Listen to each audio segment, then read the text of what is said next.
내가 도대체 어디로 가는 거요? 대답 좀 해봐요. 분이의 절규가 거친 파도 소리에 묻혀 사라졌다. 회색빛 새벽 바다 위 작은 어선은 마치 장례 행렬처럼 느릿하게 움직였다. 차가운 바닷바람이 분이의 뼛속까지 파고들었다. 그녀의 몸은 떨렸지만 공포와 분노가 뒤섞인 눈빛만은 여전히 불꽃처럼 타올랐다. 74의 주름진 손이 단단한 배낭간을 붙잡았다. 저건 제주도가 아니잖아. 분이가 지평선 위로 서서히 모습을 드러내는 외딴 섬을 가리키며 비명에 가까운 목소리로 외쳤다. 앞에 앉은 남자는 담배 연기만 길게 내뿜었다. 제발 난 집에 가야 해요. 내 손녀 다현이가, 그 아이가 할머니를 기다리고 있단 말이에요. 분이의 목소리가 흐려지고 눈가에 맺힌 눈물이 바람에 말라갔다. 배가 섬에 닿자 분이는 거칠게 끌려 녹슨 트럭에 실렸다.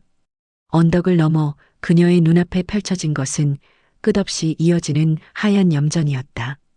태양 아래 반짝이는 소금밭은 마치 눈물로 빚어진 지옥처럼 눈부셨다. 그 순간 분이는 깨달았다. 자신의 딸이 선택한 그녀의 무덤이었다. 산 넘어 산이라는 말처럼 정분이의 인생은 그렇게 굽이굽이 이어져 왔습니다. 서울 외곽 작은 동네, 낡은 연립주택 2층에 자리 잡은 분이의 집은 비록 좁지만 평생을 일구며 얻은 소중한 보금자리였어요. 오늘도 분이는 새벽 5시에 일어나 무릎이 시큰거림을 느끼며 이불을 걷어냈습니다. 아이고, 이 무릎은 왜 이렇게 말을 안 듣는지. 창밖으로는 여명이 막 시작되고 있었죠. 하늘이 푸르스름하게 변하는 걸 보며 분이는 느릿하게 일어나 세수를 했습니다. 얼굴에 물을 바르는 순간 거울 속에 비친 주름진 얼굴이 분이를 마주 보았어요. 평생 노점상에서 과일을 팔며 햇볕에 그을린 얼굴은 시간의 흔적을 고스란히 담고 있었습니다. 어제보다 주름이 하나 더 늘었네. 분이는 씁쓸하게 웃으며 부엌으로 향했어요. 오늘은 손녀 다현이가 오는 날이었습니다. 학교 마치고 할머니 집에서 저녁까지 있다가 엄마 아빠가 데리러 오기로 한 날이죠. 분이의 하루 중 가장 행복한 시간이었습니다. 찬장에서 꺼낸 멸치를 다듬으며 분이는 남편 생각이 났어요. 23세 만나 24세 결혼했던 남편은 탄광에서 일하다 사고로 딸 은주가 5살 때 세상을 떠났습니다. 그때부터 분이는 2배, 3배로 일했어요. 새벽에 도매시장에서 과일을 떼어와 노점에서 팔고 밤에는 식당 설거지를 했죠. 얼마나 힘들었는지. 그래도 내 딸 은주는 대학까지 보냈으니까. 분이는 다시 한번 미소 지었습니다. 맨손으로 시작해 딸을 대학까지 보낸 것이 평생의 자랑이었으니까요. 어렵게 공부시켜 대기업에 취직했지만 요즘 은주는 자주 찾아오지 않았습니다. 분이는 이해했어요. 사업한다는 사위 성우도 바쁘고 은주도 직장 다니느라 시간이 없을 테니까요. 다현이만 볼 수 있어도 이 할미는 행복하지. 냉장고에서 꺼낸 두부로 된장찌개를 끓이고 어제 장에서 사온 싱싱한 미나리로 나물을 무쳤습니다. 다현이가 좋아하는 호박전도 부치고 소고기도 조금 넣어 볶음밥도 준비했죠. 손녀를 위한 정성은 늘 특별했습니다. 오후 3시 교문 앞에서 다현을 기다리는 분이의 얼굴에는 설렘이 가득했어요. 멀리서 노란 모자를 쓴 다현이 보이자 분이는 한 걸음에 달려갔습니다. 할머니, 다현은 책가방을 메고 달려와 분이의 허리를 꼭 안았어요. 분이는 다현의 머리를 쓰다듬으며 물었습니다. 우리 다현이 오늘 학교는 어땠어? 재밌었어요. 선생님이 그림 잘 그렸다고 칭찬해 주셨어요. 그래, 우리 다현이 최고구나. 손을 꼭 잡고 집으로 걸어가며 분이는 문득 딸 은주가 어렸을 때 모습이 떠올랐습니다. 은주도 다현이처럼 똑똑하고 씩씩했었죠. 하지만 가난한 집안 형편 때문에 친구들처럼 예쁜 옷을 입히지 못했고 과외도 시키지 못했습니다. 그런 미안함이 늘 마음 한구석에 있었어요. 할머니, 뭐 생각해요? 다현의 목소리에 분이는 정신을 차렸습니다. 아니, 그냥 너희 엄마 어릴 때 생각이 나서. 집에 도착해 다연은 할머니가 준비한 간식을 맛있게 먹었어요. 분이는 그런 다연을 보며 행복을 느꼈습니다. 비록 몸은 고되지만 다연이 있어 삶의 의미를 찾을 수 있었죠. 저녁이 되자 다연의 핸드폰이 울렸습니다. 은주였어요. 다연은 할머니에게 휴대폰을 건넸습니다. 은주야, 오늘은 어때? 다연이 데리러 올 거지? 네, 엄마. 지금 출발했어요. 한 30분 뒤에 도착할 것 같아요. 그래, 알았다. 조심해서 와라. 전화를 끊고 분이는 창밖을 바라보았습니다. 최근 은주와 성우가 조금 달라진 것 같아 마음이 쓰였어요. 둘 다 어딘가 불안해 보였고 표정도 어두웠습니다. 사업이 잘 안 되나 걱정이 되었지만 묻지는 않았어요. 다연아, 엄마 아빠 올 때까지 숙제 다 했니? 네, 할머니. 다 했어요. 근데 할머니 우리 집에서 같이 살면 안 돼요? 뜻밖의 질문에 분이는 놀랐습니다. 다연의 눈에는 진심이 담겨 있었어요. 왜 그런 생각을 했어? 요즘 엄마 아빠가 계속 싸워요. 밤에도 큰 소리로. 아빠가 화내는 소리가 무서워요. 분이의 마음이 무거워졌습니다. 사업이 안 풀리면 부부 사이도 틀어질 수 있는 법이죠. 하지만 다연에게 그런 불안을 보여주고 싶지는 않았어요. 가끔 어른들도 의견이 안 맞을 때가 있단다. 걱정하지 마. 곧 좋아질 거야. 다연은 고개를 끄덕였지만 분이는 마음속으로 걱정이 커졌습니다. 무언가 직감적으로 불안한 느낌이 들었어요.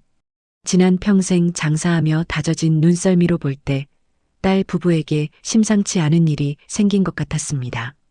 초인종 소리가 울렸어요. 은주와 성우가 왔습니다. 문을 열자 은주는 피곤한 얼굴로 인사를 건넸고 성우는 억지로 웃는 듯한 표정이었습니다. 엄마, 오늘도 감사해요. 다연이 잘 봐주셔서. 무슨 소리야? 내 손녀 보는 게 얼마나 좋은데. 성우는 분이를 보며 말했습니다. 어머님, 다음 주에 시간 괜찮으시면 가족여행 한번 다녀올까 해요. 제주도로요. 가족여행? 갑자기? 성우는 미소를 지으며 대답했습니다. 네, 그동안 사업 때문에 바빠서 가족들에게 소홀했던 것 같아서요. 다연이도 좋아할 것 같고. 분이는 잠시 생각에 잠겼다가 대답했습니다. 그래, 좋지. 오랜만에 다 같이 여행 가면 기분도 좋아질 거야.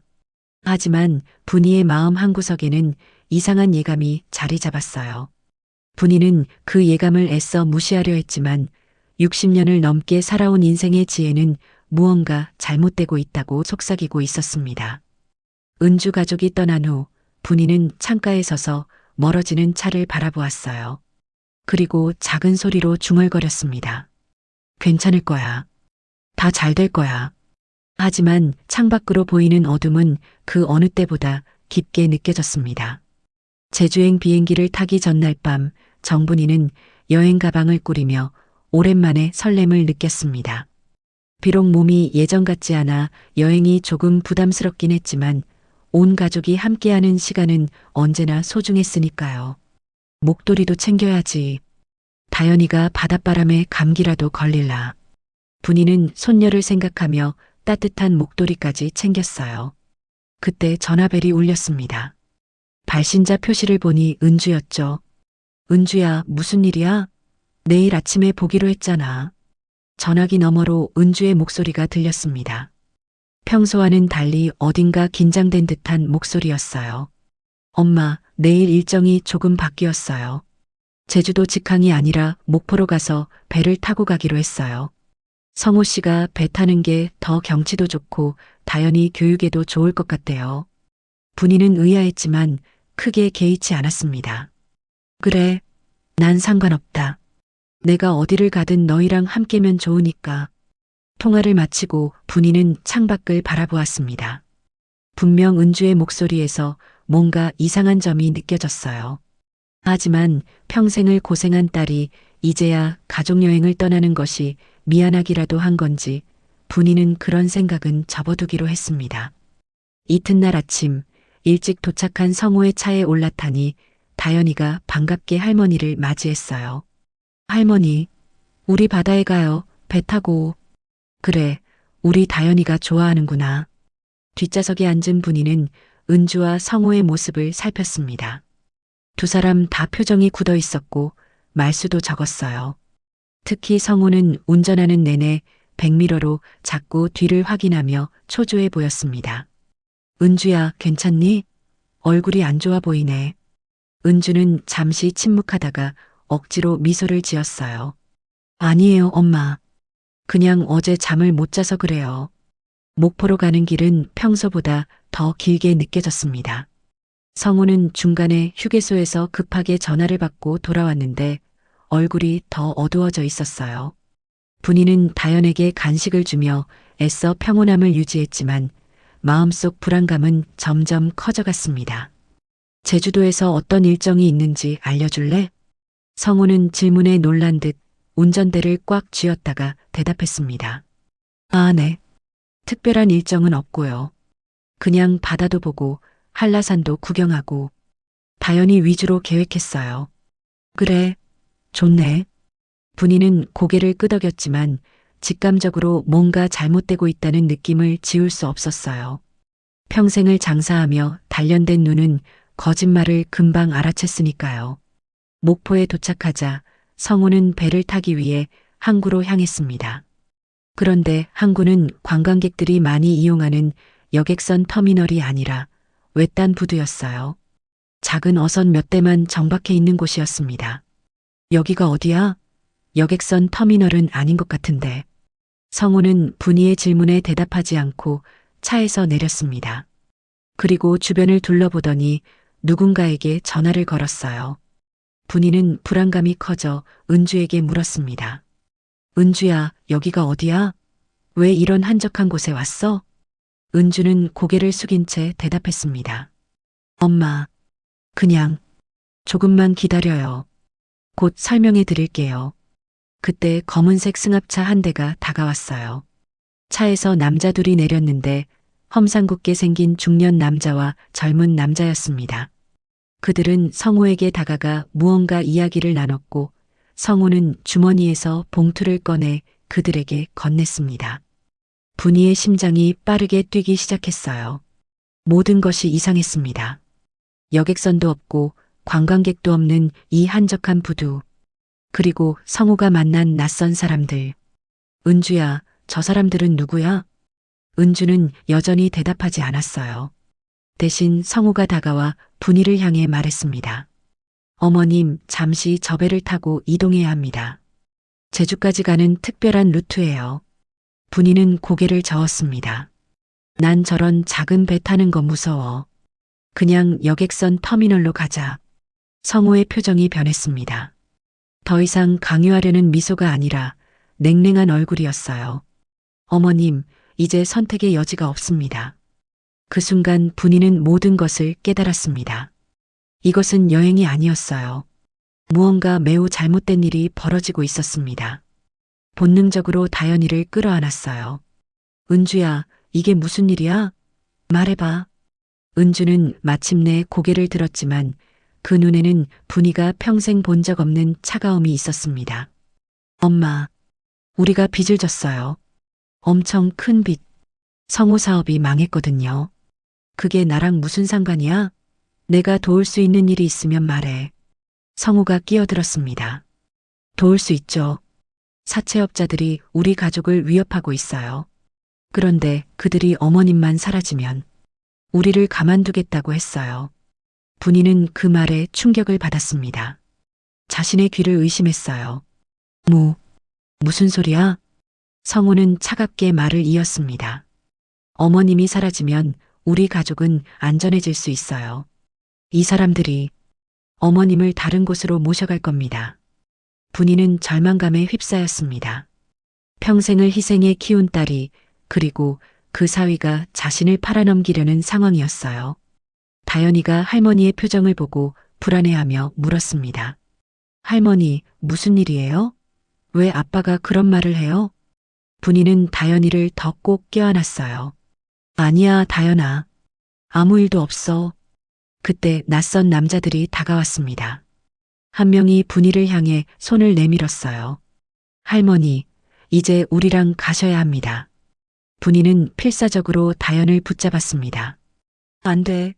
내가 어디로 가? 이게 무슨 짓이야?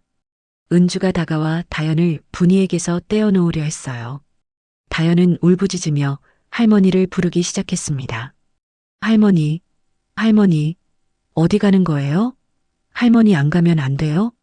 분이는 눈물을 흘리며 은주를 바라보았습니다. 은주야, 어쩌면 그래. 내가 너한테 무슨 짓을 한 거니? 내가 뭘 잘못했어. 은주는 잠시 흔들리는 듯 했지만 이내 표정을 굳혔어요. 엄마, 이제 그만 쉬세요. 우리도 살아야 해요. 그 말에 분이의 가슴이 찢어지는 것 같았습니다. 자신의 전부였던 딸의 입에서 나온 차가운 말들이 분이의 심장을 관통했어요. 낯선 남자들이 분이의 팔을 잡아 끌었고 분이는 저항했지만 역부족이었습니다. 다연은 계속해서 울부짖으며 할머니를 불렀어요. 할머니, 할머니, 가지 마세요. 성우가 다연을 억지로 안아 차에 태웠고 은주는 뒤돌아 걸어갔습니다. 분이는 마지막 힘을 다해 소리쳤어요. 은주야, 내가 널 위해 평생을 바쳤는데 어떻게? 하지만 은주는 돌아보지 않았습니다. 분이는 그렇게 낯선 남자들에게 끌려 작은 어선에 태워졌고 배는 서서히 항구를 떠났습니다. 멀어지는 육지를 바라보며 분이는 쓰라린 배신감과 함께 이제 자신에게 닥칠 운명이 무엇일지 두려움에 떨었습니다. 바다 위로 해가 지고 있었습니다. 마치 분이의 인생처럼 천천히 어둠 속으로 가라앉고 있었어요. 작은 어선은 파도에 흔들리며 밤바다를 가로질러 나아갔습니다. 정분이는 차가운 바닷바람에 몸을 움츠리며 앉아 있었어요. 배 한쪽에는 낯선 남자 2명이 담배를 피우며 이야기를 나누고 있었죠. 분이는 그들의 대화를 엿들으려 했지만 파도 소리와 엔진 소음에 가려 잘 들리지 않았습니다. 내가 도대체 어디로 가는 거요? 나를 어디로 데려가는 거냐고. 분이가 용기를 내어 물었지만 남자들은 무시했어요. 한 남자만 잠시 그녀를 쳐다보더니 냉랭하게 말했습니다. 할머니, 조용히 있어요. 곧 도착할 테니까. 분이는 떨리는 손으로 눈물을 훔쳤습니다. 자신이 지금 어떤 상황에 처했는지 완전히 이해할 수는 없었지만 본능적으로 매우 위험한 일이 벌어지고 있다는 것을 알았어요. 그리고 무엇보다 가슴을 찢는 것은 자신의 딸, 은주가 이 모든 일의 공모자라는 사실이었습니다. 내 딸이, 내 은주가 어떻게. 밤하늘의 별들이 유난히 차갑게 빛나는 것 같았어요. 분이는 평생 고생만 했던 자신의 인생을 떠올렸습니다. 남편을 일찍 잃고 홀로 딸을 키우기 위해 노점상으로, 청소부로, 식당 일손으로 일했던 날들. 그 모든 시간이 헛되었다는 생각에 가슴이 무너져 내렸어요. 어느덧 동이 트고 있었습니다. 희미한 새벽빛 속에서 분이는 멀리 섬 하나가 보이는 것을 발견했어요. 그곳이 자신이 끌려가는 목적지인 것 같았습니다. 저기가 어디요? 제주도가 아니잖아. 다시 한번 물었지만 이번에도 대답은 돌아오지 않았어요. 배는 점점 섬에 가까워졌고 분이는 그곳이 사람이 거의 살지 않는 작은 무인도 같다는 것을 알 수 있었습니다. 하지만 섬 한쪽으로 몇 개의 건물이 보였고 해변에는 작은 부두가 있었어요. 배가 부두에 정박하자 남자들은 분이를 거칠게 일으켜 세웠습니다. 내려요, 할머니. 이제 여기가 당신 새 집이에요. 분이는 무거운 발걸음으로 배에서 내렸습니다. 다리가 후들거려 비틀거렸지만 억지로 걸음을 옮겼어요. 부두에는 몇몇 사람들이 서 있었는데 그들의 표정은 하나같이 냉정했습니다. 이 할머니가 새로 온 사람이에요. 염전으로 데려가. 한 남자가 말했고 다른 사람이 분이의 팔을 잡아 끌었습니다. 분이는 그제서야 이곳이 어떤 곳인지 깨달았어요. 뉴스에서 간간히 들었던 섬 노예 이야기가 머릿속을 스쳤습니다. 장애인이나 노숙자들을 속여 섬으로 데려와 강제노동을 시키는 끔찍한 범죄. 그리고 지금 자신이 그 피해자가 되어가고 있었어요. 안 돼요. 난 집에 가야 해. 내 손녀가 기다리고 있어요. 분이는 필사적으로 저항했지만 74세의 노인이 건장한 남성들을 이길 수는 없었습니다. 그들은 분이를 작은 트럭에 태웠고 트럭은 울퉁불퉁한 길을 따라 섬 안쪽으로 향했어요. 트럭이 멈춘 곳은 넓은 염전이었습니다. 눈이 부시게 하얀 소금밭이 끝없이 펼쳐져 있었어요. 그리고 그곳에서 여러 노인들과 몇몇 젊은이들이 허리를 굽히고 일하고 있었습니다. 그들의 모습은 지쳐 보였고 몇몇은 다친 모습이었어요. 내려서 저기 창고로 가요. 분이는 떨리는 다리로 트럭에서 내려 창고로 향했습니다. 창고 안은 어둡고 축축했어요. 바닥에는 더러운 매트 몇 개가 놓여 있었고 구석에는 세면대 하나와 화장실로 보이는 칸막이가 있었습니다. 이게 내가 있을 곳인가요? 분이의 물음에 한 남자가 웃으며 대답했습니다. 맞아요, 할머니. 앞으로 여기서 지내게 될 거예요. 그리고 매일 소금밭에서 일하고요. 일 잘하면 밥도 주고 때리지도 않을 테니 걱정 마세요. 말을 마친 남자는 창고 문을 쾅 하고 닫았습니다. 분이는 그 자리에 주저앉아 울음을 터뜨렸어요. 자신이 이런 끔찍한 곳에 팔려온 것이 믿기지 않았습니다. 그것도 자신의 피부치, 자신의 전부였던 딸에 의해서요. 얼마나 울었을까. 창고 문이 다시 열렸습니다. 60대 정도로 보이는 여성이 들어왔어요. 새로 오셨군요. 너무 울지 마세요. 몸만 상해요. 그 여성은 분이 옆에 앉아 물수건을 건넸습니다. 분이는 그것으로 얼굴을 닦으며 고마움을 느꼈어요. 여기가 어디죠? 저는 왜 여기로 끌려온 거예요? 여성은 한숨을 쉬며 말했습니다. 여기는 사람들이 부르는 지옥섬이에요. 우리 같은 사람들이 팔려와서 강제 노동을 하는 곳이죠. 젊은이들은 어선이나 농장으로 가고 우리 같은 노인들은 주로 염전에서 일해요. 어떻게 이런 일이, 세상엔 이런 일이 있어요. 저도 1년 전에 사기꾼들에게 속아 여기로 왔어요. 처음엔 저도 많이 울고 저항했지만 이제는 그냥 하루하루 살아남는 것에 집중해요. 분이는 그 여성의 말에 더 큰 절망을 느꼈습니다. 하지만 동시에 그녀의 따뜻한 위로에 조금이나마 마음이 진정되는 것을 느꼈어요. 저는 제 딸에 의해 여기로 팔려왔어요. 분이의 말에 여성은 놀라운 표정을 지었지만 이내 슬픈 눈으로 고개를 끄덕였습니다. 여기 오는 사람들은 저마다 슬픈 사연이 있어요. 가족에게 버림받은 사람도 많고요. 제 이름은 김순자예요. 당신은요? 정분이라고 합니다. 두 사람이 이야기를 나누고 있을 때 창고 문이 다시 열렸어요.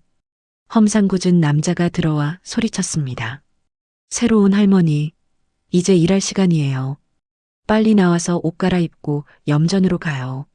순자는 분이의 손을 꼭 잡아주었습니다.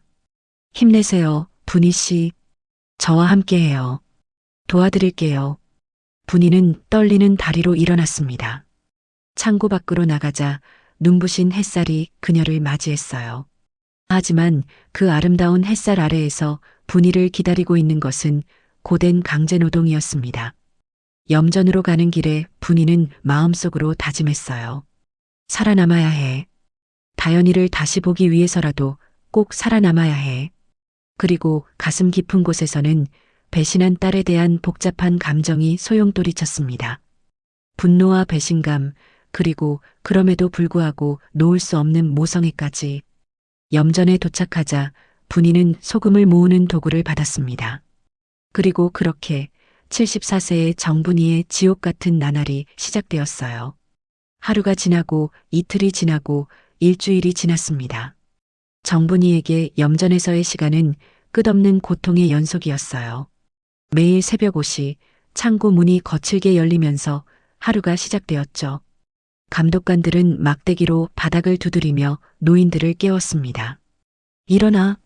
빨리 일어나서 밥 먹고 일하러 가. 분이는 온몸이 쑤시는 통증에 신음하며 일어났어요. 딱딱한 바닥에서 자는 것만으로도 고통스러웠는데 거기에 염전에서의 중노동은 그녀의 노쇠한 몸을 더욱 망가뜨렸습니다. 하지만 살아남기 위해서는 견뎌야 했어요. 아침 식사는 보잘것없었습니다. 쌀이 몇 알 떠다니는 맹물 같은 죽과 시든 김치 한 조각이 전부였어요. 분이는 처음엔 먹기 힘들어했지만 이제는 그마저도 감사하게 느껴질 정도로 적응해가고 있었습니다. 분이 씨, 오늘은 기운내요. 어제보다는 날씨가 덜 더울 것 같아요. 옆자리에 앉은 순자가 다정하게 말했습니다. 이곳에서 만난 순자는 분이에게 큰 위안이 되었어요. 그녀는 이미 1년 넘게 이곳에서 살아남은 경험자로 분이에게 많은 조언을 해주었습니다. 순자 씨, 정말 여기서 탈출할 방법은 없을까요? 분이가 작은 목소리로 물었어요. 순자는 주변을 살피며 조심스럽게 대답했습니다. 쉿, 조심해요. 이런 이야기 들리면 우리 둘 다 맞아요. 하지만 불가능한 건 아니에요. 몇 번 시도했던 사람들이 있었어요. 성공한 사람도 있었고 실패한 사람도. 성공한 사람은요? 그 사람들은 이제 여기 없죠. 자유를 찾았을 거예요. 아니면 순자의 말끝이 흐렸습니다. 둘 다 그 의미를 알았어요. 탈출에 실패하면 죽음을 맞이할 수도 있다는 것을요. 아침을 마친 후 모든 노인들은 일렬로 서서 염전으로 향했습니다. 분이는 이제 소금을 채취하는 방법을 어느 정도 알게 되었어요. 소금물이 담긴 얕은 염전 위를 맨발로 걸으며 소금을 모으는 일이었습니다. 문제는 그 소금물이 발에 닿으면 쓰라린 고통이 온몸을 관통한다는 점이었죠. 이미 분이의 발바닥은 소금물에 짓물러 상처투성이었어요. 거기, 왜 천천히 움직여? 빨리 해. 감독관이 분이를 향해 소리쳤습니다. 분이는 공포에 떨며 더 빨리 움직이려 했지만 아픈 무릎과 발 때문에 속도를 내기가 힘들었어요. 죄송합니다. 최대한 빨리 하고 있어요. 감독관은 화가 난 듯 다가왔고 분이는 본능적으로 몸을 웅크렸습니다. 하지만 예상했던 폭력은 일어나지 않았어요. 대신 감독관은 그녀를 노려보며 경고했습니다. 오늘 할당량 못 채우면 저녁밥 없어. 알았지? 네. 분이는 고개를 숙이고 일을 계속했습니다. 태양이 머리 위로 올라오며 더위가 점점 심해졌어요. 모자도 없이 일하는 노인들의 얼굴은 붉게 타들어갔고 땀은 소금물과 섞여 더 큰 고통을 가져왔습니다. 점심시간 10분간의 짧은 휴식이 주어졌어요. 분이는 순자와 함께 염전 가장자리의 작은 그늘에 앉았습니다. 물 한 컵과 마른 빵 조각이 그들의 점심이었죠. 분이 씨, 손이 많이 다쳤네요. 순자가 걱정스럽게 말했어요. 분이의 손은 소금에 베이고 갈라져 피가 배어 나오고 있었습니다. 괜찮아요. 참을 수 있어요. 하지만 분이의 눈에는 눈물이 고여 있었어요. 이 고통보다 더 견디기 힘든 것은 딸의 배신이었습니다. 매일 밤 잠들기 전 분이는 은주와 다연이를 생각했어요. 특히 다연이를 그리워하는 마음은 가슴을 찢어 놓았습니다. 가족 생각이 나나요? 순자가 조심스럽게 물었어요. 분이는 고개를 끄덕였습니다. 내 손녀 다연이. 이제 할머니가 어디 있는지도 모를 거예요. 아마 내가 갑자기 사라졌다고 생각할 테죠. 그 아이는 분이 씨를 많이 사랑했나 봐요. 네. 우리는 서로의 전부였어요. 다연이는 제가 유일하게 의지할 수 있는 사람이었고 저에겐 다연이가 유일한 기쁨이었죠. 분이의 목소리가 떨렸어요. 자신이 이렇게 고통받는 동안 다연이는 어떻게 지내고 있을지 걱정되었습니다. 그리고 딸 은주. 그녀는 정말 자신을 그냥 버릴 수 있었던 걸까요? 짧은 휴식이 끝나고 다시 일이 시작되었습니다. 오후의 더위는 더 견디기 힘들었어요. 몇몇 노인들은 탈진하여 쓰러졌고 감독관들은 그들에게 물을 끼얹어 깨웠습니다. 인간 취급을 받지 못하는 현실이었죠. 해가 서서히 기울 무렵 분이는 갑자기 다른 염전에서 소란이 일어나는 것을 보았어요. 누군가 쓰러진 것 같았습니다. 감독관들이 뛰어가는 모습이 보였고 곧 누군가의 비명소리가 들렸어요. 저건 분이가 순자에게 물었어요. 순자는 표정이 어두워지며 대답했습니다. 박할아버지예요. 80이 넘으셨는데 어제부터 몸이 안 좋으셨어요. 분이는 멀리서 일어나는 상황을 지켜보았습니다. 감독관들이 쓰러진 노인을 끌고 가는 모습이 보였어요. 그리고 그 뒤로 다른 노인들의 슬픈 표정이 눈에 들어왔습니다. 저분은 괜찮을까요? 순자는 말없이 고개를 저었습니다. 이미 여러 번 본 광경이었나 봐요. 분이는 가슴이 무너지는 느낌이었습니다. 이곳에서는 누구도 존엄하게 살 수 없고 누구도 존엄하게 죽을 수도 없었어요. 하루의 일과가 끝나고 노인들은 다시 창고로 돌아왔습니다. 저녁 식사는 아침보다도 더 초라했어요. 분이는 순자와 함께 구석에 앉아 조용히 식사를 했습니다. 분이 씨, 내일은 비가 올지도 몰라요. 비 오는 날은 일을 덜 해도 돼요. 조금은 쉴 수 있을 거예요. 순자의 위로에 분이는 미소 지었지만 마음속으로는 절망감이 커져갔습니다. 이곳에서 얼마나 더 버틸 수 있을까? 자신은 박할아버지처럼 될 것인가? 아무도 기억해주지 않고 아무도 찾지 않는 채로 이곳에서 사라지는 것인가? 그날 밤 분이는 창고 구석에 웅크리고 앉아 조용히 눈물을 흘렸어요. 그때 순자가 다가와 그녀의 손을 잡았습니다. 분이 씨, 희망을 잃지 마세요. 우리는 반드시 여기서 나갈 거예요. 어떻게요? 우리 같은 노인들이. 순자는 주변을 살피며 작은 목소리로 말했습니다. 저도 처음에는 그렇게 생각했어요. 하지만 이곳에 있는 우리 모두가 살아남을 권리가 있어요. 그리고 계획이 있어요. 조금만 기다려주세요. 분이는 의아한 표정으로 순자를 바라보았어요. 순자의 눈에는 결연한 의지가 빛나고 있었습니다. 무슨 계획인데요? 지금은 말할 수 없어요. 하지만 믿어주세요. 우리는 여기서 나갈 거예요. 그 말에 분이의 가슴속에 작은 희망의 불씨가 피어올랐습니다. 그리고 그날 밤 오랜만에 분이는 다연이의 얼굴을 꿈에서 보며 조금 더 편안한 잠을 잘 수 있었어요. 정분이가 염전에서 일한 지 한 달이 지났습니다.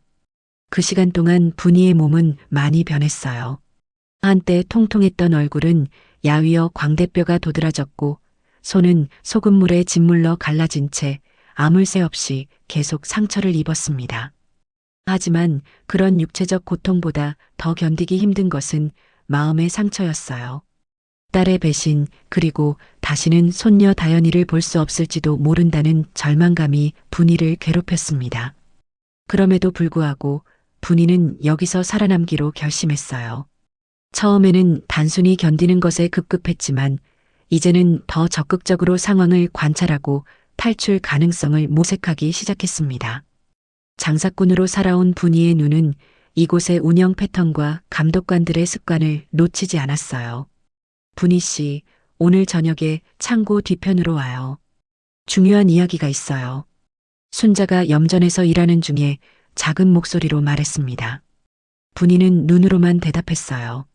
이곳에서는 항상 누가 듣고 있을지 모르니까요. 저녁 식사 후 노인들은 각자의 자리에서 휴식을 취했습니다.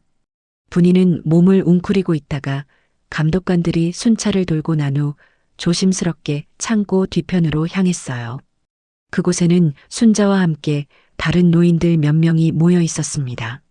모두 분이처럼 이곳에 강제로 끌려온 사람들이었어요. 분이 씨, 와줘서 고마워요. 순자가 작은 목소리로 말했습니다. 주변의 다른 노인들도 긴장된 표정으로 서 있었어요. 무슨 일인가요? 분이가 물었습니다. 순자는 깊이 숨을 들이쉬고 대답했어요. 우리는 탈출 계획을 세우고 있어요. 그 말에 분이의 심장이 빠르게 뛰기 시작했습니다. 탈출? 그것은 꿈만 같은 일이었어요. 어떻게요? 여긴 섬이잖아요.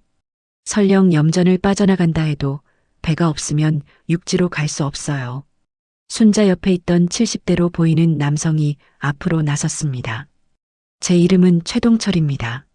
저는 예전에 어부였어요. 바다를 잘 알죠. 동철 씨는 이곳에 온 지 2년이 넘었다고 했습니다. 그동안 그는 조용히 주변을 관찰하며 섬의 지형과 감시 패턴을 파악해왔어요. 이 섬 남쪽에 작은 어선들이 정박해 있어요. 감독관들이 물자를 운반할 때 사용하는 배죠. 밤에는 거의 감시가 없어요.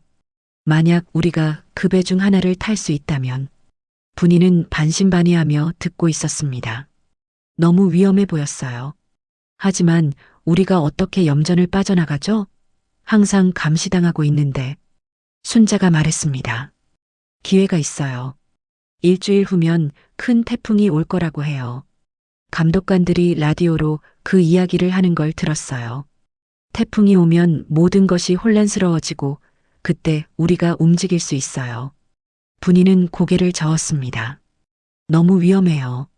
잡히면 우리는 말을 끝맺지 못했지만 모두가 그 의미를 알고 있었어요. 잡히면 죽을 수도 있다는 것을요. 분이 씨, 여기 있으면 우리 모두 천천히 죽어가요. 박할아버지처럼요. 적어도 탈출을 시도하다 죽으면 우리는 포기하지 않았다는 걸 알고 갈 수 있어요. 순자의 말에 모두가 침묵했습니다. 분이도 그 말이 맞다는 것을 알았어요. 이곳에서는 매일이 느린 죽음과 다름없었습니다. 그래서 어떤 계획인가요? 분이가 마침내 물었습니다. 동철 씨가 자세히 설명했어요. 태풍이 오는 날 밤 감독관들이 물자를 확보하고 안전한 장소로 이동하는 혼란을 틈타 창고를 빠져나가 남쪽 해안으로 향한다는 계획이었습니다. 거기서 배를 타고 육지로 향하는 거죠. 하지만 모두가 갈 수는 없어요. 너무 많은 사람이 한꺼번에 움직이면 눈에 띄어요. 우리 중 건강한 사람들 몇몇이 먼저 가서 도움을 요청하는 게 좋을 것 같아요. 분이는 걱정스러운 표정으로 말했습니다. 그럼 남은 사람들은 어떻게 되는 거죠? 순자가 분이의 손을 잡았어요. 처음 떠나는 사람들이 무사히 육지에 도착하면 경찰에 신고할 거예요. 그러면 구조대가 올 거고 모두를 구할 수 있어요. 계획은 위험했지만 희망이 있었습니다. 분이는 잠시 생각에 잠겼어요. 만약 자신이 이곳을 탈출한다면 다연이를 다시 볼 수 있을까? 그리고 은주를 어떻게 해야 할까? 저도 함께 하겠습니다. 분이의 말에 모두가 놀란 표정을 지었습니다. 그들 중에서 분이가 가장 나이가 많고 몸이 약했기 때문이었어요. 분이 씨, 너무 위험할 수도 있어요. 처음 떠나는 사람들은 많은 위험을 감수해야 해요. 순자가 걱정스럽게 말했습니다. 하지만 분이의 눈에는 결연한 의지가 담겨 있었어요. 저는 제 손녀 다연이를 다시 봐야 해요. 그 아이는 지금 혼자서 얼마나 힘들지. 제가 살아있다는 걸 알려야 해요. 동철 씨가 분이의 어깨를 토닥였습니다. 좋습니다. 하지만 그때까지 체력을 키워야 해요. 음식을 최대한 많이 먹고 밤에는 몸을 단련해야 합니다. 그날 밤부터 분이는 다른 사람들과 함께 비밀리에 탈출을 준비했어요. 낮에는 평소와 똑같이 일하며 감시의 눈을 피했고 밤에는 조용히 체력을 키웠습니다. 분이는 자신의 나이와 상황에도 불구하고 놀라운 의지력을 보여주었어요. 과거 장사를 하며 단련된 그녀의 정신력은 지금도 빛을 발했습니다. 태풍이 오기 이틀 전 분이는 염전에서 일하다 우연히 감독관들의 대화를 엿듣게 되었어요. 태풍이 예상보다 강력할 것 같다. 시설물 점검은 다 했나? 네, 다 했습니다. 하지만 창고 뒤쪽 담장이 좀 약해 보여요. 태풍에 무너질 수도 있을 것 같습니다. 신경 쓰지 마. 어차피 그 안에 있는 건 쓸모없는 노인들 뿐이야. 몇 명 죽어도 상관없어. 그 말을 들은 분이는 분노로 몸을 떨었습니다. 하지만 동시에 중요한 정보를 얻었다는 사실에 가슴이 뛰었어요. 창고 뒤쪽 담장이 약하다. 이것은 탈출 계획의 중요한 정보였습니다. 그날 저녁 분이는 이 정보를 다른 사람들과 공유했어요. 계획이 수정되었습니다. 태풍이 오면 창고 뒤쪽 담장이 무너질 것을 기다렸다가 그 틈을 타 탈출하기로 했죠. 태풍이 오기 전날 밤 모든 사람들은 긴장된 표정으로 잠자리에 들었습니다. 분이는 잠을 이루지 못하고 천장을 바라보며 내일을 생각했어요. 성공할까? 실패할까? 하지만 한 가지 확실한 것은 이제 그녀는 더 이상 포기하지 않을 것이라는 사실이었습니다. 다연아, 할머니가 꼭 돌아갈게. 기다려. 분이는 작은 소리로 중얼거리며 눈을 감았어요. 창밖으로는 태풍의 전조인 강한 바람 소리가 들려오기 시작했습니다. 그리고 그 소리는 마치 분이의 마음속에 피어난 희망처럼 점점 더 강해졌어요. 태풍이 섬을 덮친 그날 밤, 하늘은 검은 먹구름으로 뒤덮였고 바람은 사납게 울부짖었습니다. 창고 안의 노인들은 불안한 표정으로 서로를 바라보았어요. 감독관들은 자신들의 안전을 위해 더 견고한 본관 건물로 대피했고 노인들이 있는 창고에는 단 2명의 감시자만 남겨두었습니다. 정분이는 순자와 동철 씨의 눈빛을 읽었어요. 이제 때가 왔다는 신호였죠. 태풍은 점점 강해졌고 창고는 흔들리기 시작했습니다.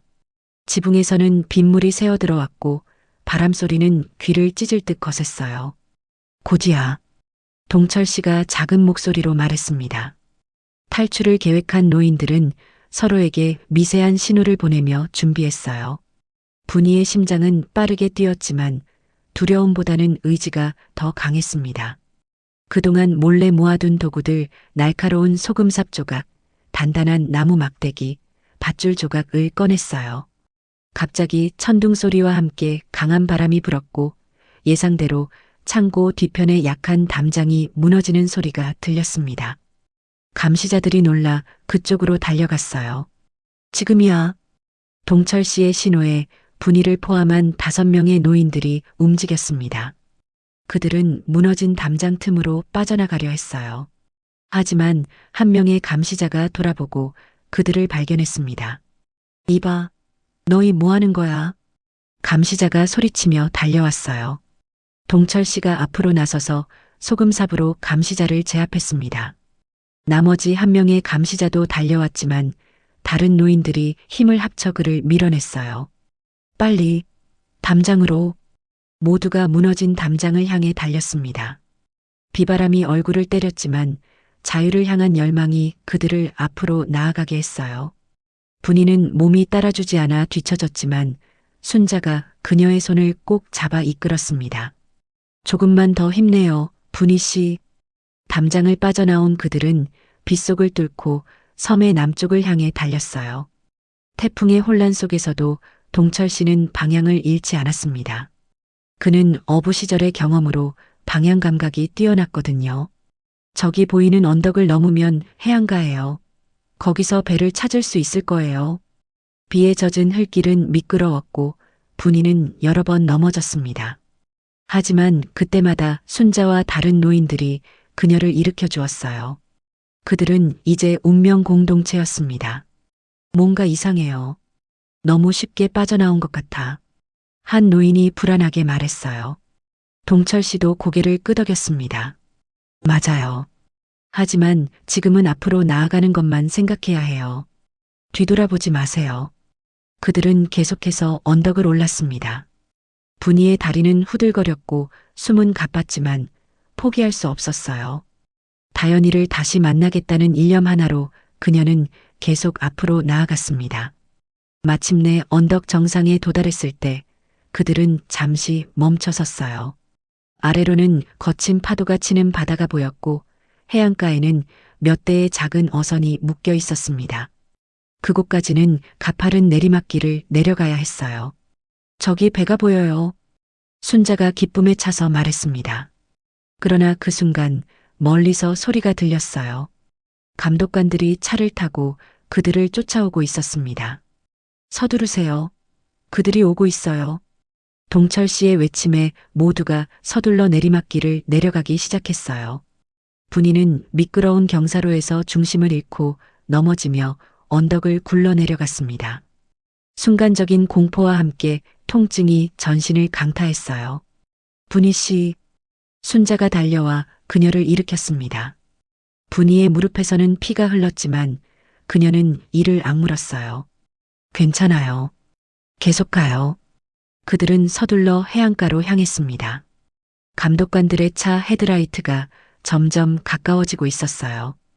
동철 씨는 앞장서서 배로 달려갔고 다른 노인들이 그를 따랐습니다.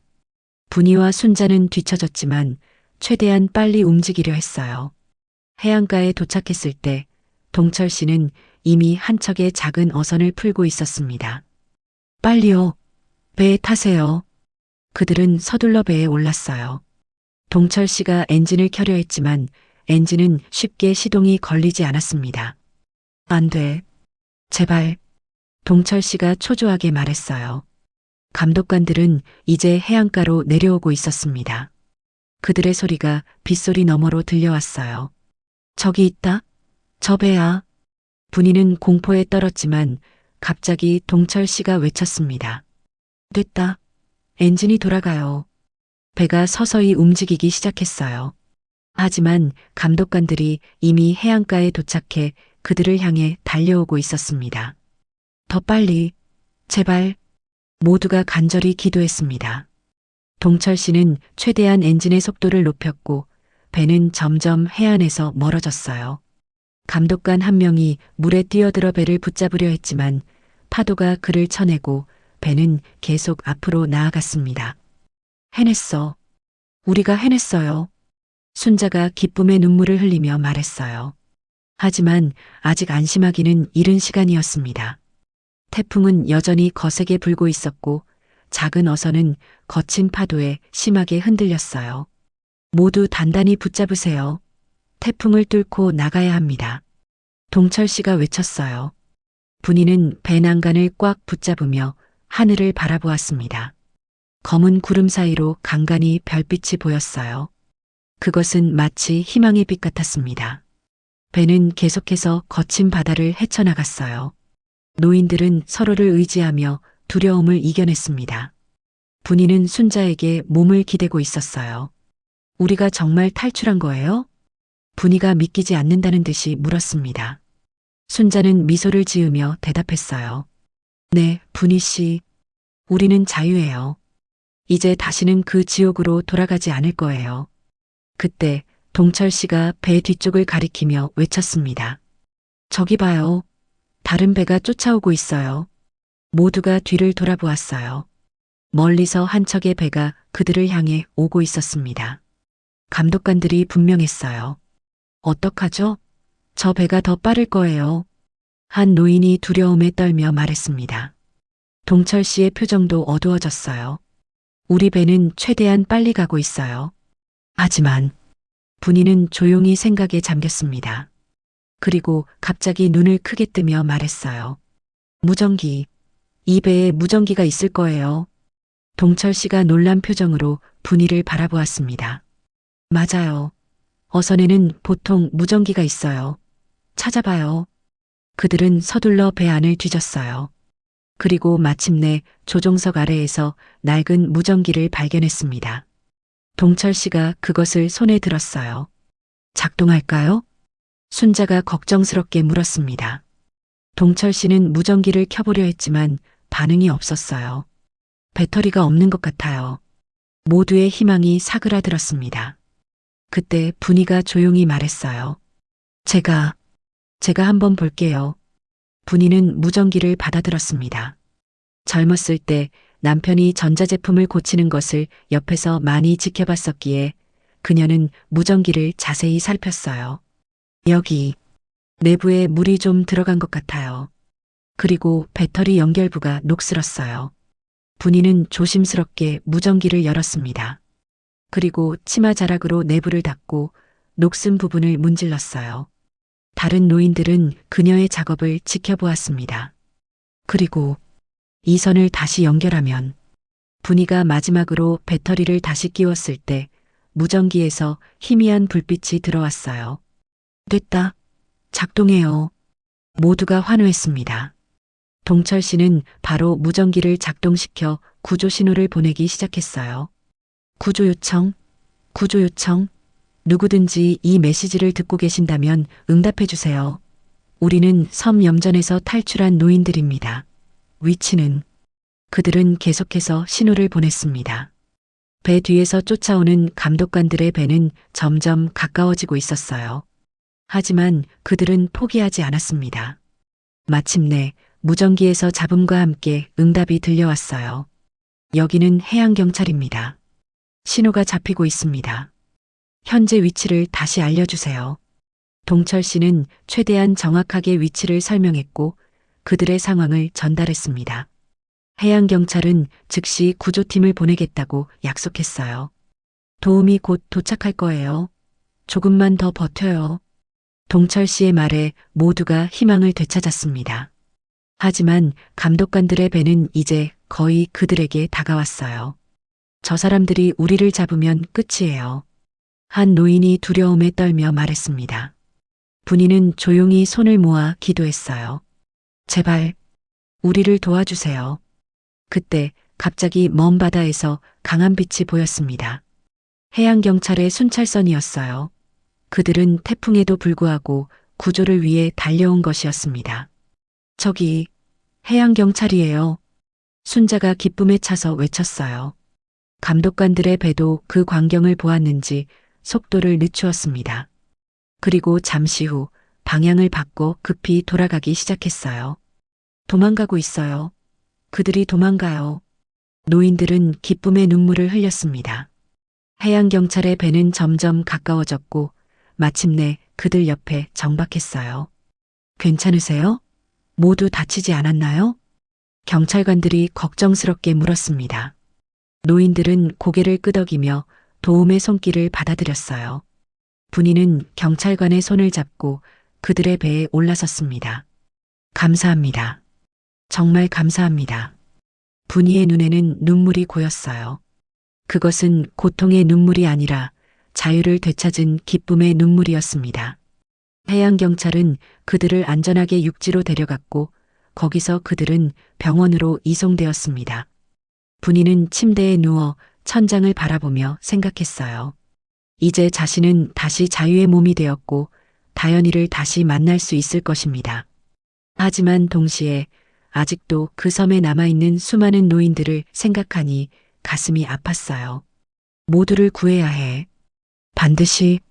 분이는 눈을 감으며 다짐했습니다. 이것은 끝이 아니었어요. 진짜 싸움은 이제부터 시작이었습니다. 병원 침대에서 일어난 정분이의 눈앞에는 경찰관 2명이 서 있었습니다. 그중 한 명은 중년의 여성 형사였고 다른 한 명은 젊은 남성 경찰이었어요. 분이는 머리맡에 물을 한 모금 마시고 기침을 했습니다. 정분이 할머니, 좀 어떠세요? 이야기 나눌 수 있을 정도로 괜찮으신가요? 여성 형사가 부드러운 목소리로 물었어요. 분이는 천천히 고개를 끄덕였습니다. 네, 괜찮습니다. 제 이야기를 들어주실 건가요? 네, 할머니. 염전에서 일어난 일, 그리고 어떻게 거기에 가게 되셨는지 자세히 알려주세요. 다른 피해자들도 진술을 했지만 각자의 이야기가 중요합니다. 분이는 깊은 숨을 들이쉬고 모든 것을 이야기하기 시작했어요.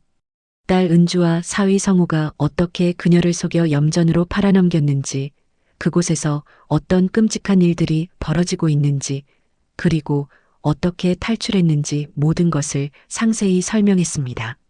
정말 끔찍하네요. 특히 가족에 의해 그런 일을 당하셨다니.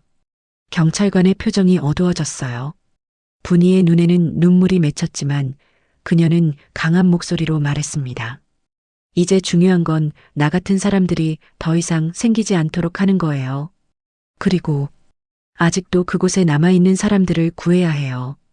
여성 형사가 고개를 끄덕였습니다.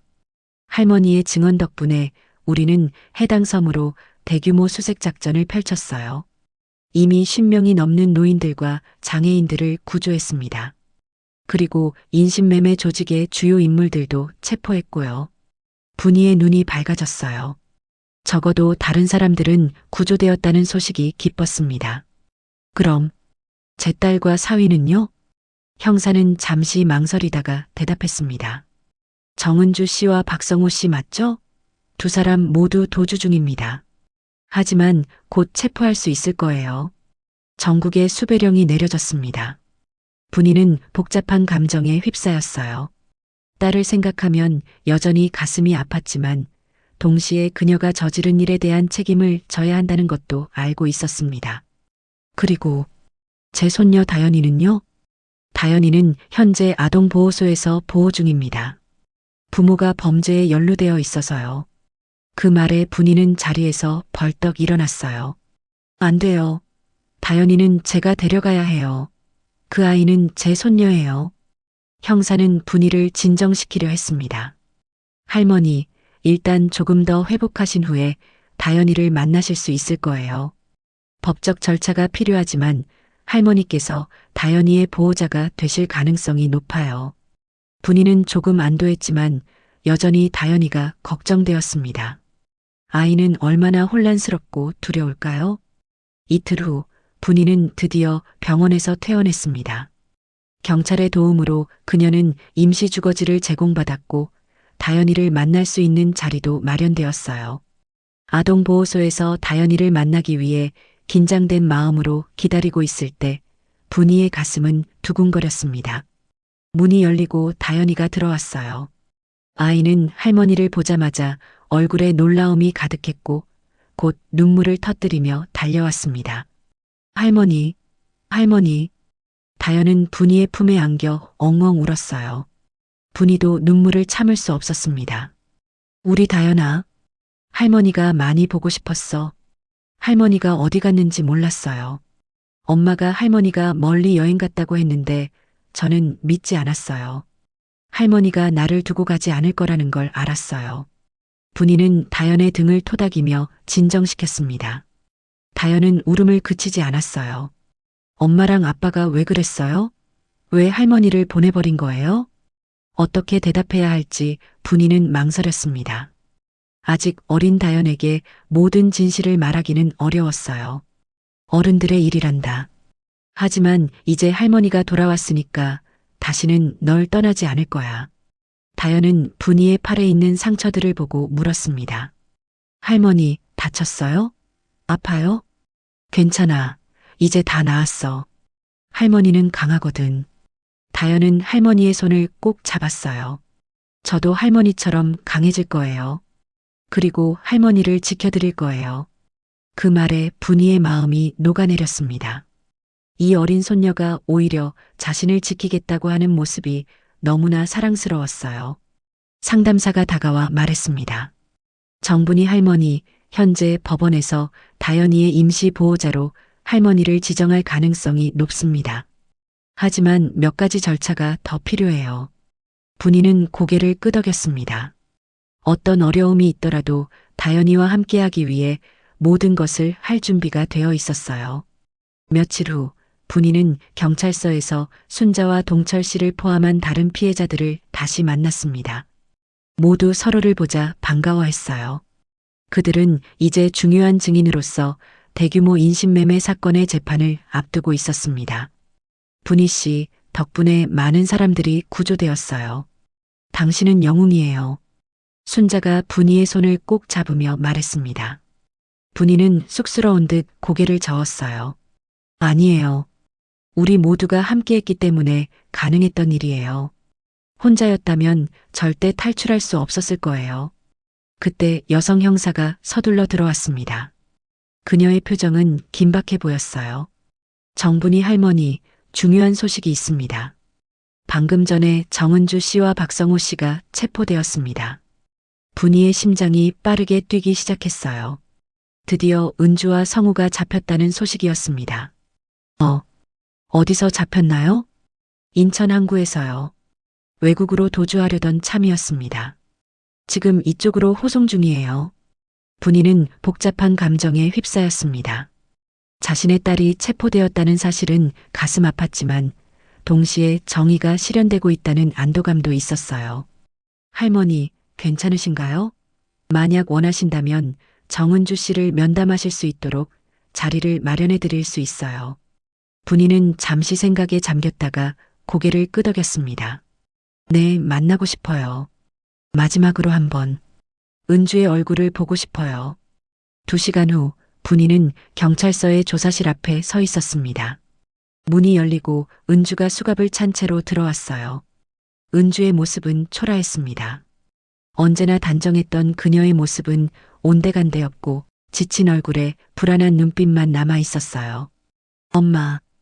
은주의 목소리가 떨렸습니다. 분이는 말없이 은주를 바라보았어요.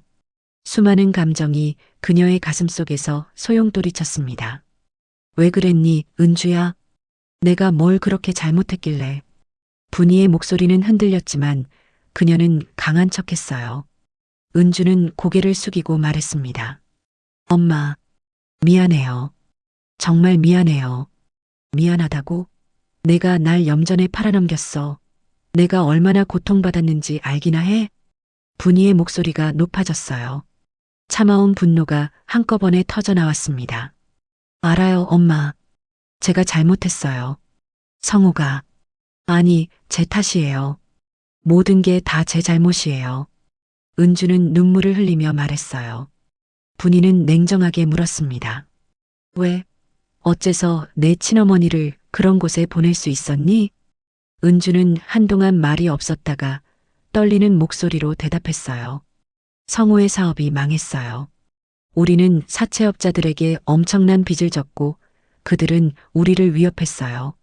가족 중 한 명을 내놓으면 나머지는 살려주겠다고. 그래서 날 선택한 거야? 네 엄마를? 엄마, 저는 다연이를 지키고 싶었어요. 그리고 성우는 계속해서 제 귓가에 속삭였어요. 엄마는 이미 늙었고 얼마 살지 못할 거다. 차라리 다연이를 위해 희생하자고. 분이는 쓰라린 웃음을 지었습니다. 내가 얼마나 희생했는지, 너를 키우기 위해 내가 얼마나 많은 것을 포기했는지 알기나 해? 그리고 그게 네 보답이었니? 은주는 흐느끼며 말했습니다. 엄마, 제가 잘못했어요. 매일 밤 후회했어요. 하지만 이미 돌이킬 수 없었어요. 분이는 은주를 바라보다가 조용히 일어섰습니다. 이제 다연이는 내가 키울 거야. 너는 네가 저지른 일에 대한 대가를 치러야 해. 은주는 절망적인 표정으로 고개를 끄덕였어요. 분이가 문을 향해 걸어갈 때 은주가 다시 불렀습니다. 엄마, 언젠가 날 용서해 줄 수 있을까요? 분이는 잠시 걸음을 멈추었지만 돌아보지 않았습니다. 그녀의 눈에는 눈물이 고여 있었어요. 밖에서는 다연이가 상담사와 함께 기다리고 있었어요. 분이는 마음을 가다듬고 다연에게 다가갔습니다. 다연아, 이제 우리 집에 가자.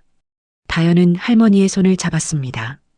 그들이 경찰서를 나설 때 기자들이 몰려와 질문을 쏟아냈어요. 정분이 할머니, 섬염전 노예 사건의 증인으로서 어떤 심정이신가요? 본인의 딸에게 팔려간 기분이 어떠신가요? 앞으로의 계획은 무엇인가요? 분이는 잠시 멈춰서서 기자들을 향해 천천히 말했습니다. 저는 저 같은 피해자가 더 이상 생기지 않기를 바랄 뿐입니다. 우리 사회의 약자들, 특히 노인들이 이런 끔찍한 범죄의 피해자가 되지 않도록 모두가 관심을 가져주셨으면 합니다. 그녀의 당당한 목소리에 기자들도 잠시 숙연해졌어요. 분이는 다연의 손을 꼭 잡고 앞으로 나아갔습니다. 그녀의 등 뒤로 석양이 비치며 긴 그림자를 드리웠습니다. 그날 저녁 뉴스에서는 섬염전 노예 사건이 대대적으로 보도되었어요. 분이와 다른 피해자들의 증언, 그리고 경찰의 대규모 수사 결과가 세상에 알려졌습니다. 사람들은 충격과 분노를 감추지 못했고 사회적 약자를 보호하는 제도적 장치의 필요성이 강하게 대두되었어요.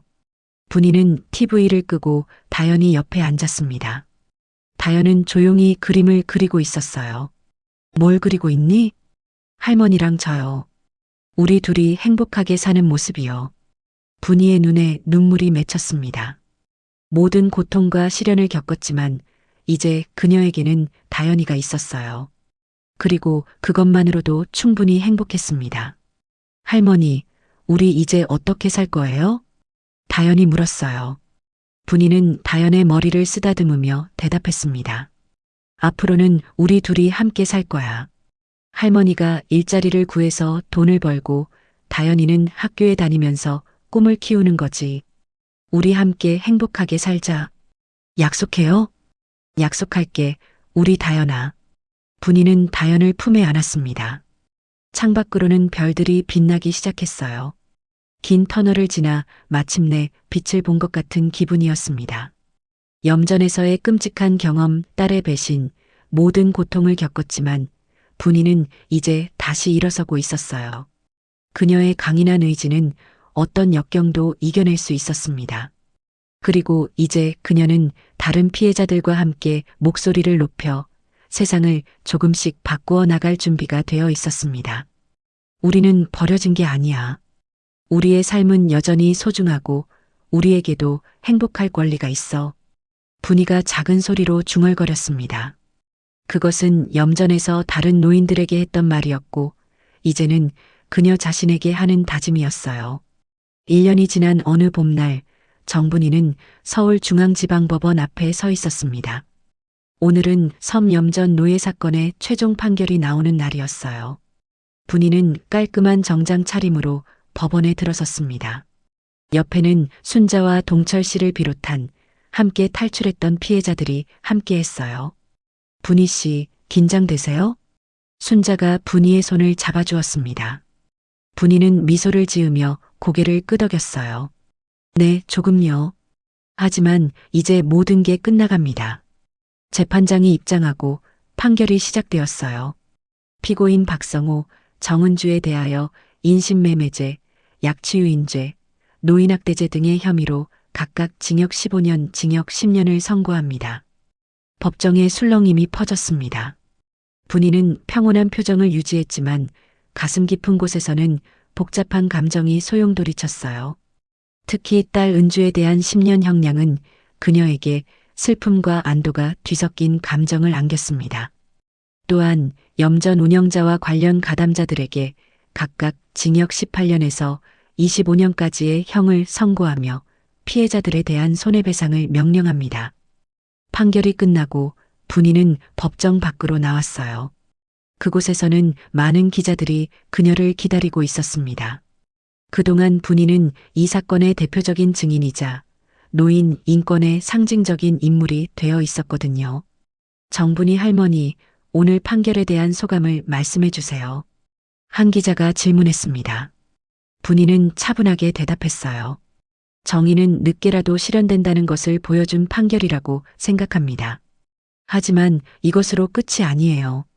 우리 사회에는 아직도 많은 약자들이 소리 없이 고통받고 있습니다. 그들의 목소리에도 귀 기울여 주셨으면 합니다. 법원을 나와 택시를 잡으려는데 뒤에서 윤 변호사가 분이를 불렀어요. 분이 씨, 은주 씨가 할머니를 만나고 싶어 합니다. 분이의 표정이 굳어졌어요. 딸 은주. 지난 1년 동안 그녀는 은주를 만나지 않았습니다. 너무 아픈 기억이었기 때문이었죠. 저는 아직 준비가 안 된 것 같아요. 윤 변호사는 또 다른 소식을 전했습니다. 그리고 한 가지 더. 할머니의 활동이 주목을 받고 있어요. 노인 인권 개선위원회에서 할머니를 초대했습니다. 노인 복지와 인권에 관한 자문위원으로 활동해 주셨으면 해요. 분이는 놀란 표정을 감추지 못했어요. 저 같은 사람이 정말 도움이 될 수 있을까요? 물론입니다. 할머니의 경험과 지혜는 소중한 자산이에요. 실제 경험자의 목소리가 정책에 반영되어야 진정한 변화가 일어날 수 있습니다. 그날 오후 분이는 약속대로 다연이의 학교 앞에서 그녀를 기다렸습니다. 이제 10살이 된 다연은 더욱 씩씩하고 밝은 아이로 자라고 있었어요. 할머니, 다연은 학교 문을 나서자마자 분이에게 달려왔습니다. 분이는 사랑스러운 손녀를 품에 안았어요. 우리 다연이 학교는 어땠어? 재밌었어요. 오늘 미술 시간에 제가 그린 그림이 선생님께 칭찬받았어요.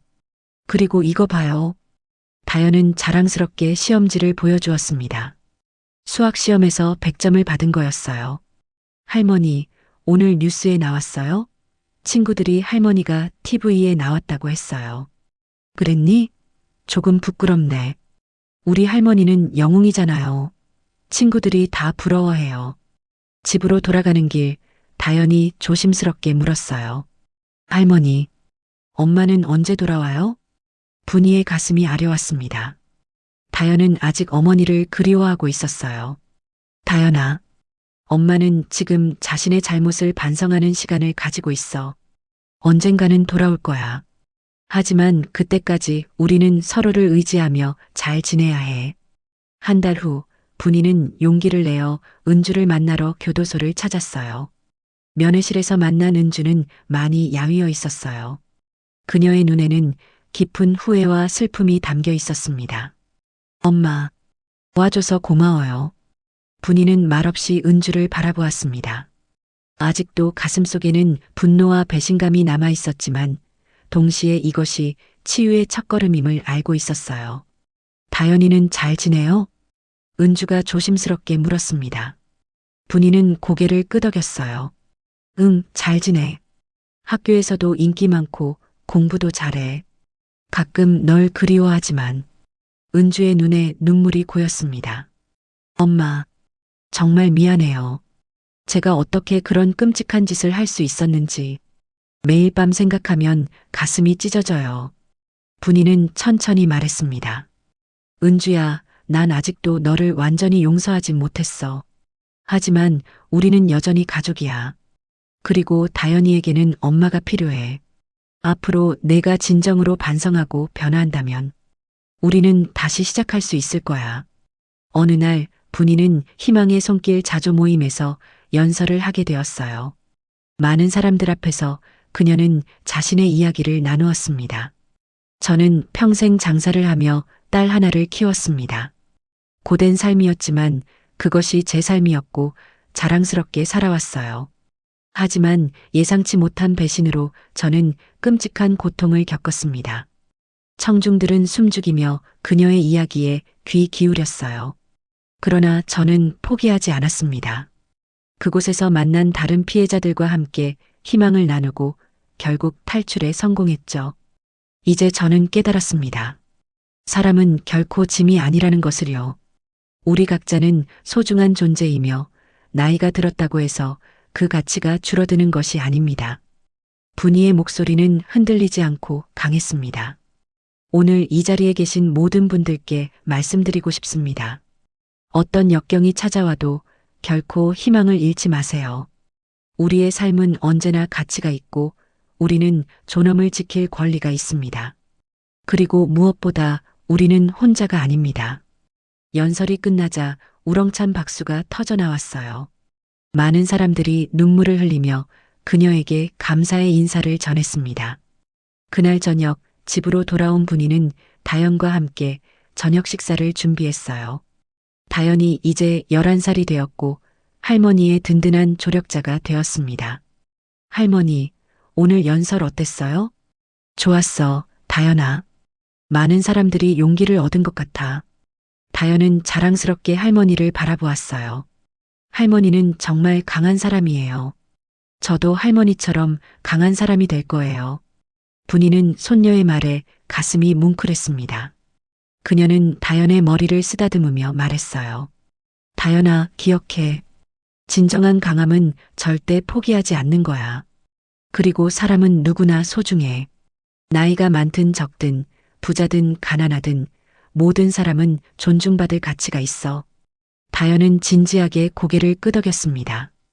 그날 밤 분이는 창밖으로 별을 바라보았어요. 그녀의 인생은 많은 우여곡절이 있었지만 지금 그녀는 평온함을 느꼈습니다. 과거의 상처는 아직 완전히 아물지 않았지만 그녀는 새로운 삶을 시작했고 많은 사람들에게 희망을 전하고 있었습니다. 경찰서에서 은주가 끌려가는 모습이 떠올랐어요. 그날 은주가 마지막으로 한 말이 생각났습니다. 엄마, 미안해. 그 말을 들었을 때 분이는 등을 돌렸지만 이제 그녀는 조금씩 은주를 향해 다시 걸음을 내딛고 있었어요. 손녀 다연이의 잠든 모습을 보며 분이는 미소를 지었습니다. 다연이는 그녀에게 새로운 삶의 의미를 주었고 앞으로 나아갈 힘을 주었어요. 사람은 짐이 아니다. 내 삶이 그 증거다.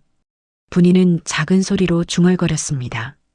그녀의 말은 소금바람처럼 차가웠지만 그 안에는 뜨거운 진실이 담겨 있었어요. 그리고 그 진실은 이제 많은 사람들의 가슴 속에 희망으로 자리 잡고 있었습니다. 여러분의 하루가 따뜻한 위로로 가득하길 바랍니다.